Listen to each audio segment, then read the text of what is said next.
All right, now let's see how we can delete data. First, we should add a button in front of each user.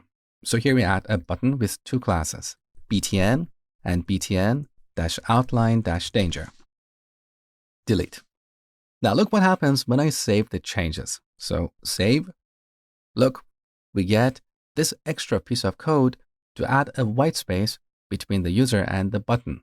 This is necessary because when JSX is compiled, it removes all white spaces between adjacent elements like the user and the button. So we cannot remove this and type a bunch of white spaces to add some space between these elements. If we do this, look what happens. Now our delete button is right next to the user. This is not what we want, right? So to enforce some white space, we need to wrap it in braces like this, okay? Now, I don't like how these buttons are aligned. It would be nicer if we push them to the right side so all of them are aligned properly. So let's improve the look and feel of this page step by step. First, I want to convert this unordered list to a list group component in Bootstrap. So here we set the class name to list-group. And for each list item, we should also apply a class called list-group-item. With that, the bullet points are gone, and now we have this beautiful list.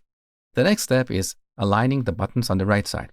To do that, we're going to convert each list item to a Flex container. If you're not familiar with Flex, go take my HTML course. I've covered it in detail in the second part, okay? So back to the code. Here's our list item. We need to apply another class that is d-flex. This is one of the utility classes in Bootstrap. So D here is short for display. By applying this class here, we convert each list item to a Flex container. The next class we need to apply here is justify content between. With this, we can distribute the available space between these elements. So now our usernames are pushed to the left side and our buttons are pushed to the right side. That is better. Now with this implementation, we don't need this ugly white space here because we are relying on Flex to align our items. So remove, and we still get the same result as before, okay? Now let's implement the delete functionality. So here's our button. We should set onClick to a function. Here we call a function that I'm going to create in a minute. That's delete user. So we call this function and pass the user object that we're currently rendering. Now let's create this function. So just before our return statement, we create a function called delete user that takes a user object of type user. This is the interface that we defined earlier up here, okay? So here's our user. Now in this function, we have two options. We can either update the UI first and then call the server to save the changes. This is called an optimistic update. So we are optimistic or positive that the call to the server is going to succeed most of the time. So we update the UI first to give the user instant feedback, and then we'll call the server to persist the changes. With this approach, our UI will be blazing fast. Alternatively, we can use a pessimistic update.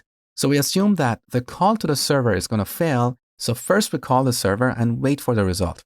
If the call is successful, then we'll update the UI. With this approach, our UI is going to feel a little bit slow. So when possible, I prefer to use an optimistic update. So back to the code. Here we should update the UI first. So we call setUsers and pass all the user objects except the given user. So we call users.filter and get all the users except the one with the given ID. Okay, let's test our implementation up to this point. So back to the browser, delete, beautiful. So we are updating the UI instantly. Now we should call the server to persist the changes. So here we call axios.delete. Now here we need to pass a URL. So back to JSON placeholder website, I'm going to grab this URL. We paste it here. And at the end, we add the ID of the given user. So plus user.id.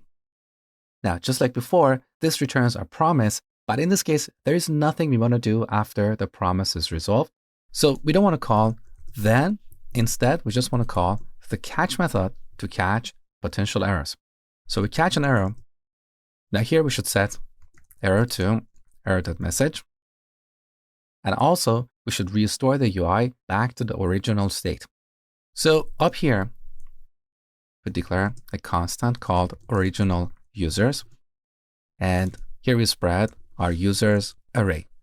If we catch an error, we simply set our users back to the original users. Okay, let's test our implementation. So let's delete Lian. Good. Now here in the network tab, we have a request to the user's endpoint. Beautiful. Now to simulate a server error, I'm going to add an X in the URL. Now let's try deleting Lian one more time. Delete. All right, we get the error message and Lian is inserted back to our list.